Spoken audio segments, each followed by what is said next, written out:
We're in the back half of 2005, and John Cena's first ever WWE title run is in full swing, and the fans are starting to revolt. And boy, oh boy, did they revolt on this night. But that wasn't the only match that they had to revolt in. They had to witness the revolting imagery that took place between Edge and Matt Hardy, with Lita interfering inside the steel cage. And also Ric Flair, speaking of revolting, won the Intercontinental Championship and celebrated with women in a limousine. Talk about things that haven't aged all that well, folks. And the ultimate revolting thing, Jonathan Coachman being allowed to do commentary.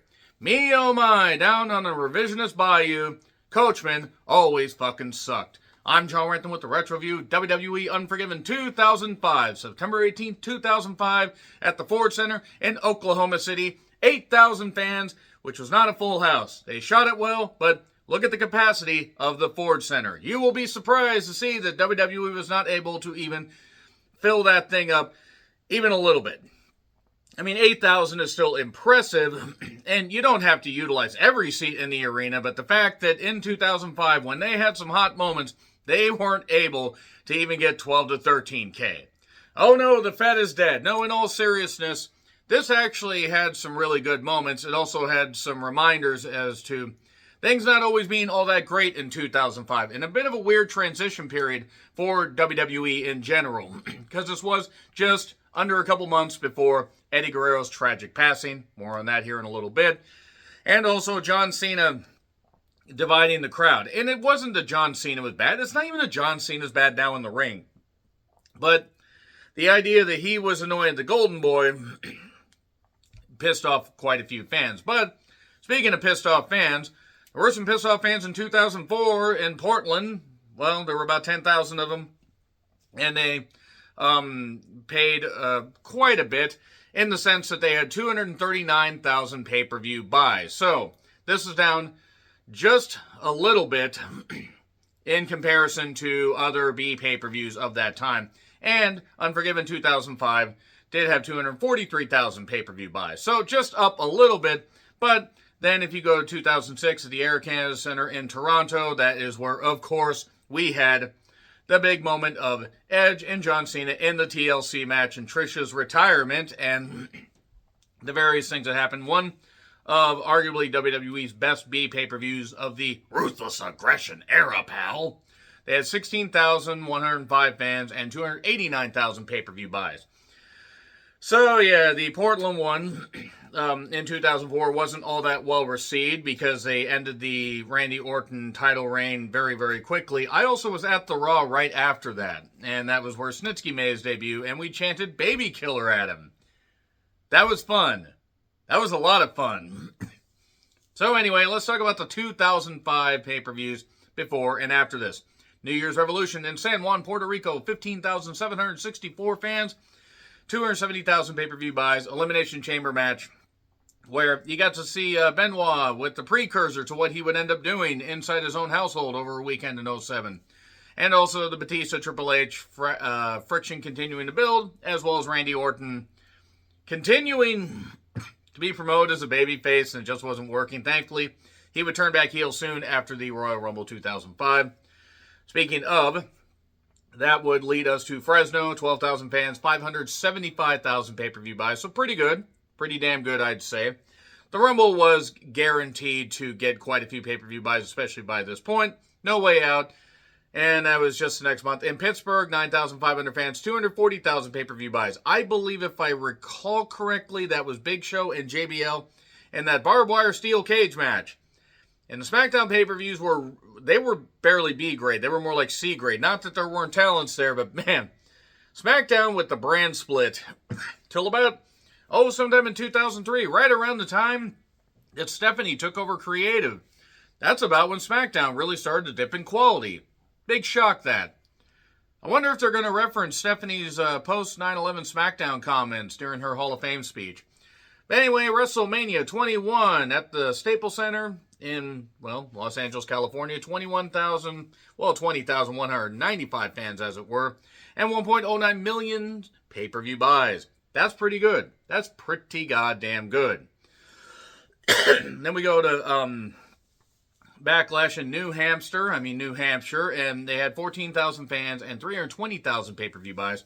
So yeah, they were doing pretty goddamn good coming off of the back of Mania 21. And when you come off someone's back, you want to make sure that you're doing really well. Slide right off, right through the goddamn spine, and I don't know what I'm on about. Judgment Day, 2005. By the way, Backlash also had Batista and Triple H in the rematch. And Judgment Day 05 had JBL and Cena in the rematch. And that was in Minneapolis. 12,000 fans, 220,000 pay-per-view buys. But to be fair, that can't be put on Cena because that card wasn't really something that you needed to see, even though Cena bled buckets. And then we go to One Night Stand, ECW One Night Stand 2005 at the Hammerstein Ballroom. 2,500 fans and 325,000 pay-per-view buys. It did better than Backlash. The only thing it didn't do better than so far was the Rumble and Mania, obviously. If that thing had managed to outdraw Mania, I think Vince may have jumped out the 4-story window.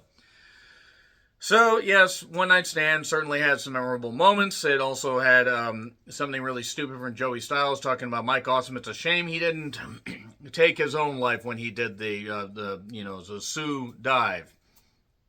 Mike Awesome would unfortunately end up taking his own life sometime in early 2007. Joey Styles defending a company that basically kept bouncing checks to people, and that's why Mike Awesome went to WCW to get regular pay and feed his family. Joey. So anyway, Vengeance was in Paradise, Nevada. They had just under 10,000 fans and 420,000 pay-per-view buys, mainly off the wanting to see Triple H get his ass beat inside a Hell in a Cell against Batista. They had other matches as well, but that was pretty much the main selling point.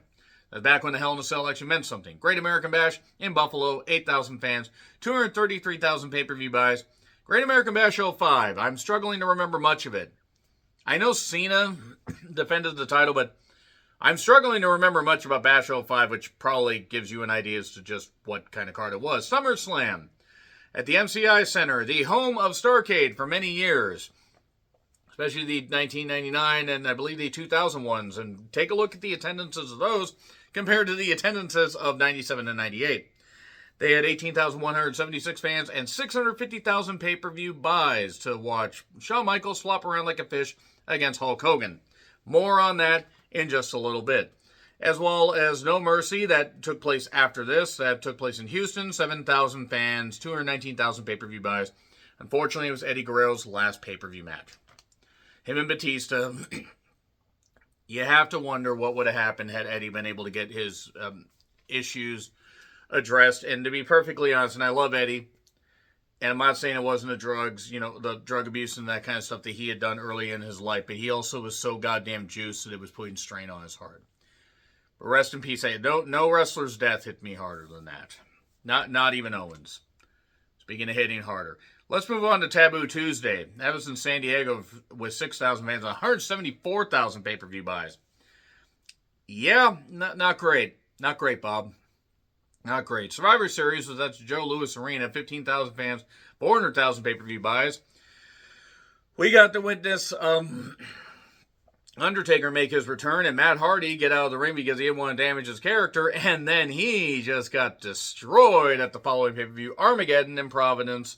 8,000 fans, 320,000 pay-per-view buys. So, yeah, they were doing some pretty good stuff at this point. Pay-per-views were still doing pretty well.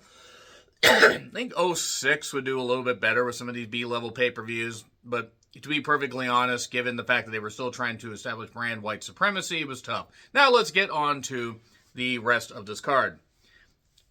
Arguably one of the better pay-per-views, B-pay-per-views that they did, but there were some rough patches as well. Package on Cena and Angle. I miss the unique pay-per-view sets, and I know they've done some of those for the big ones in the last number of months and couple of years because of TKO wanting to do that, but still, JR and Lawler and Coach calling this action, and I'm sorry, Jonathan Coachman sucked. He was always bad. I mean, and it's one thing to be a heel. He was not a heel. He wasn't as bad as Mark Madden, because few things are, not even syphilis, but Jonathan Coachman is still pretty bad. Ric Flair took on Carlito for the Intercontinental title. Carlito had won, I believe, at Vengeance 05, if I recall correctly. It was in I want to say he either faced Shelton or it was a triple threat match. It was some combination of that. And this is after Carlito had just recovered from, months after he had recovered from his shoulder injury, where, he was doing the Carlito's Cabana or the Piper's Pit, stuff and everything, and he showed up at, actually it was a Piper's Pit at Mania 21. Then he got beat up by Austin and Piper, and Carlito basically was going to try to take down the vet, Ric Flair. Flair kept firing back, even was able to successfully jump off the top rope, hit a double axe handle, but then he tried again, he got hit with a drop kick.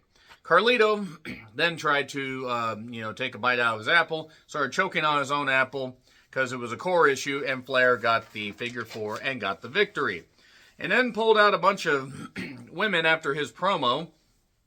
I swear one was one of his wives at the time, but I don't know. He always dated blondes, at least until Wendy or Fifi, whatever the fuck her name was. So there you go. But Flair pulls a bunch of women and takes them to the limo, and boy, I hope he didn't helicopter any of them, if you know what I mean. Carlito is pissed and leaves. Then again, maybe it's because Todd Grisham was there. And I like Todd Grisham, but maybe he's just like, I don't want to talk to him. Edge is with Lita. It's all about the cage match. Lita's like, remember when I would tell him, Matt, that I loved him, and then he would call you while he was out with the injury, and you'd roll over and answer the phone? Yeah, Matt was kind of right to expose that stuff, but did anybody really look good in this situation? Not really. So, Trish and Ashley Mazzaro, and I'm just going to say right now before I dive into this, Ashley was not given enough training. They threw her out there. She was never going to be the most inspired in the ring. She could never be the most inspired in the ring. She didn't need to be the most inspired. She didn't need to be the best in the ring. But with proper training, she could have been better. I know she injured her leg, ankle, tibia. I think it might have been her tibia, actually. And they didn't give her time to recover. They would cut the goddamn cast off. That's some bullshit right there. And also the military base thing, which I'm not going to litigate here.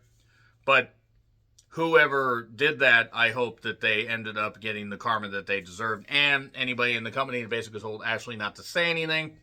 That haunted her, and I can almost guarantee that Vince was, preying on her as well. I can almost guarantee it. I mean, I'm just kind of covering it with a blanket right there because, man, poor Ashley Mazzaro.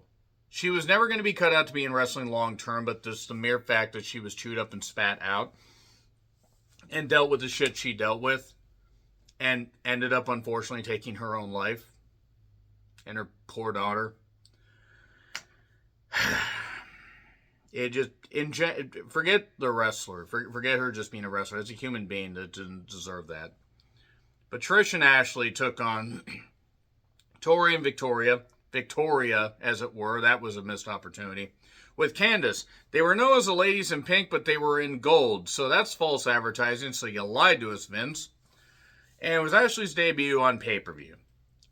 They were downgrading the women by this point, and to see what Trish and Victoria were reduced to, just where they weren't able to do what they could do that they had done just a couple of years prior.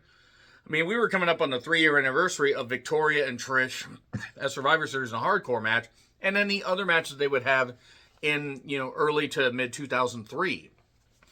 So, a chick kick won it. It's the only women's match on the goddamn show. Trish was the women's champion by this point and had been injured for a number of months, and they didn't strip her as a championship. So she'd held it from, I think the Puerto Rico show, and then got injured, I want to say at Backlash. I think she had a back injury or something like that. I don't remember exactly what it was. I know they had this thing where Viscera had taken her out, if I remember right. And that's what led to her being off for a bit to recover, whatever, but not strip her of the title. I mean, yeah, she got to hold on to it for 14 months, 15 months almost. But still, the mere fact that 4 of those months were inactive. Flair is still celebrating with the women. ZZ Top are celebrating by just reminding you that they were still alive in 2005. Big Show took on Snitsky. Big lads collide. Snitsky had hit Big Show with the ring bell and the echoey chops. Bless Snitsky. Wasn't very good in the ring. Big Show did a kip up with the ropes, but he also did the same thing in Fall Brawl 8 years prior, Fall Brawl 97, which I had just retro-reviewed as well. Check that out if you want. He faced Scott Norton, and he won with a chokeslam. Now, this wasn't bad. It was only 6 minutes, but man, Snitsky was not that good. And then Big Show used the ring bell for revenge. And then Shelton took on the Benoit apologist himself, Chavo Guerrero, a.k.a. Kerwin White. Yes, if it's not White, it's not right. And he was driving a golf cart, and he would have the future Dolph Ziggler, actually the future Nikki, and then the future Dolph Ziggler as his caddy. They thought this gimmick was a good idea. But then again, Chavo's a Benoit apologist, so I don't really feel bad for anything that he had to deal with. Because if you're going to apologize for that guy, you're an idiot. So, Coach was extra stupid tonight. And basically, Kerwin tried to use a golf club to get the victory, but nope. T-bone suplex, 1, 2, 3. Let's move on because this whole thing was just really goddamn bad. But then again, it's Chavo, who at best was a great cruiserweight champion.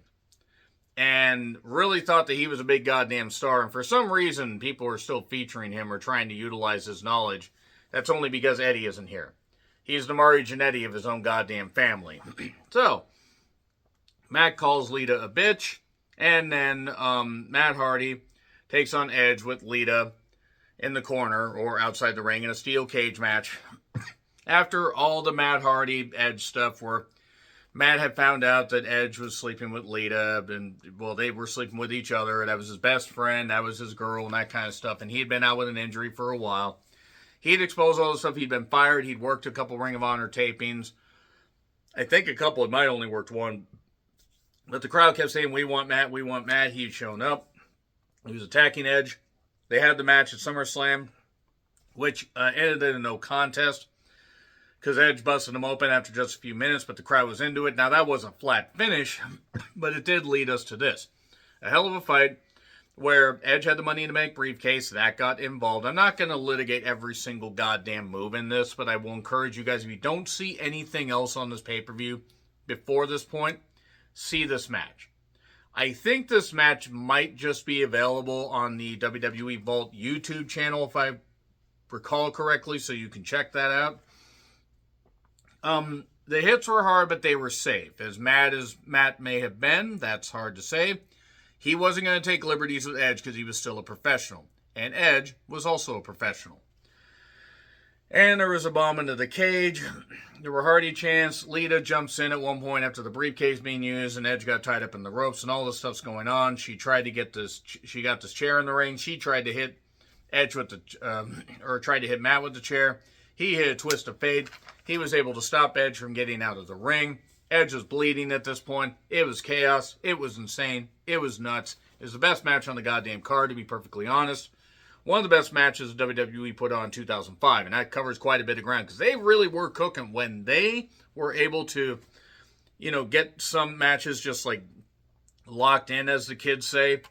They were able to, remind people that they got like the best, they got a roster that could really go out there and be the best.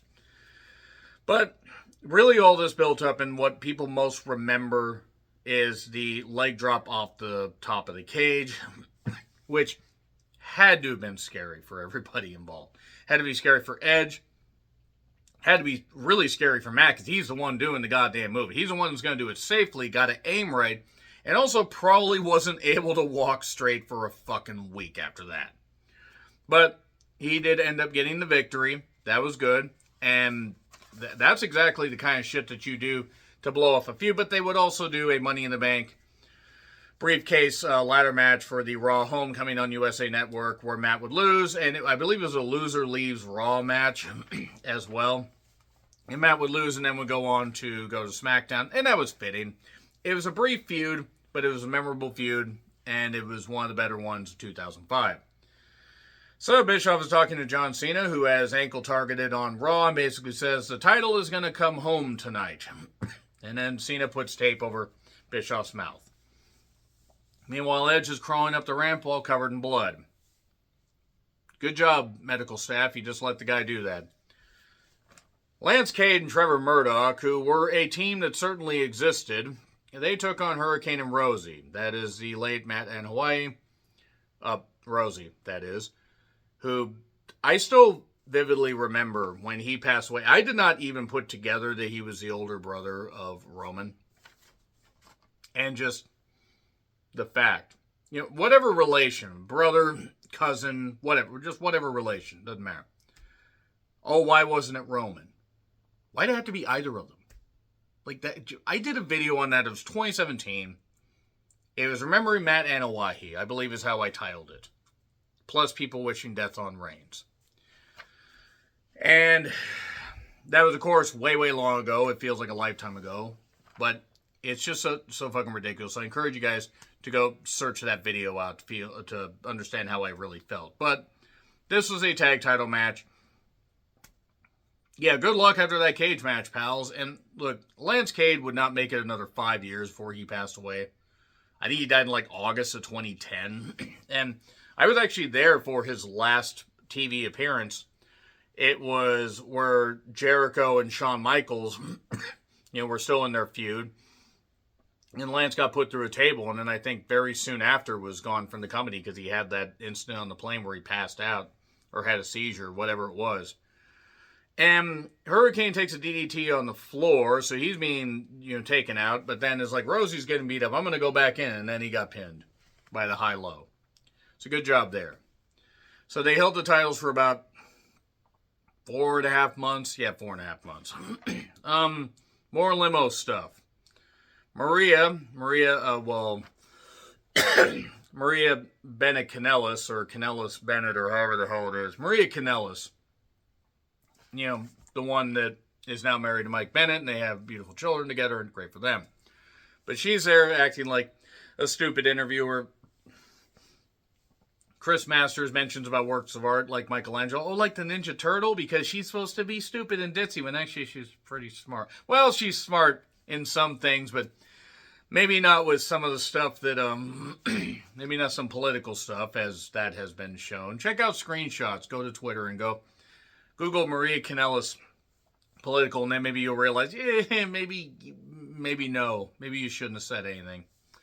But this is about Chris Masters saying Shawn Michaels is not going to be able to break the Master Lock. Yes, the Master Lock challenge. The full Nelson thing that he kept doing. I got to say right now that Chris Masters was what he was.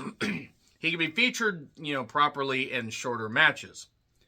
But he was against Shawn Michaels, and this match was 16 minutes. Now, it was better than it had any right to be, but this also was supposed to be Hogan and Shawn's rematch. But Hogan just ended up saying, that doesn't work for me, brother, and I need some kind of surgery. And I don't know what surgery he needed. Hopefully it wasn't by a black doctor, because Hogan would have gotten all upset, because we know how Hogan felt about them. And if you don't like that, I don't care. I don't care. But it was 16 minutes, and basically Masters attacked Shawn, basically focused on the back, got a torture rack on, got a press slam where he almost dropped Shawn, so that was pretty deadly. I think his cardio was starting to get a little bit drained. And while the referee is kind of distracted by Shawn and everything, he's holding on to the ref, he hits a low blow, and a little bit of the old Shawn Michaels. By the way, the only reason that Shawn is revered for his second run is because he switched one addiction for another, and I will always think that. I don't know how legit his back injury was as far as career-ending status, but it's probably just as well he did go away for a bit, or at least didn't wrestle for a while, because he did need to get clean. And also, I find it funny that people just ignore the fact that you see footage out there of Shawn Michaels in an in-ring return for his own wrestling school in 2000. His 2001, I forget the exact year. It was late 2000 or early 2001. And I don't think it was the only appearance he made. Now, granted, it was on a low-wattage indie show, but still. So he obviously wasn't that hurt, tag match or not. So nevertheless, the Master Lock got locked on. Shawn kept trying to push off, stayed on. Pushed off, stayed on. He eventually got over the ropes. Masters had to break the count. He ended up being a hot shot. Michaels did. And then he tried to get the master lock on again, but he slipped out. Sweet chin music out of nowhere. 1, 2, 3, and there you are. So basically, Shawn Michaels just eked out a victory against this wily up-and-comer. Good. It's good. It's good for what it was. Actually, it's wily veteran and young up-and-comer, but let's just mix all that. So not a bad match, and then Flair passed out from all the limo stuff. And a lot of fans wanted Cena to lose on this night. Cena versus Angle, WWE Championship, big fight field. Man, Angle was so good. Not that Cena was bad. Angle was so good. Just so fucking good. He could hit Germans just like crazy. So could the Allied Powers, but I digress. And the crowd was really into it, but they really were getting sick of Cena and wanting to see Cena lose. DDT Spike, we get a Spinebuster for 2 by Cena, and then we get an Angle Slam for 2. An ankle lock. Cena's able to fight out. We get the 5 moves of doom, and then we get a ref bump. The FU, no cover. Here comes Bischoff after the gold medal punch. And the ankle lock is locked on him. Bischoff is basically mocking Cena and saying, let's get ready to ring the bell. I'll be the referee. And then Bischoff got bumped. And then Cena picks up the belt just as the referee's coming to, hits Angle, and that's when the DQ is called. Remember that. Bischoff then gets FU trying to basically bow up at Cena. Angle attacks, but then gets sent through the announcer's table. And yeah, the feud continues, and basically they play Cena's music, but Cena wasn't the winner because he was the one DQ'd, but it's fine. It's fine, whatever. Some of the crowd was sent home happy. That is Unforgiven 2005, folks. I'll do occasional retro reviews of other WWE pay-per-views as I see fit, but as far as current stuff, guys, you're probably not going to get that much anymore.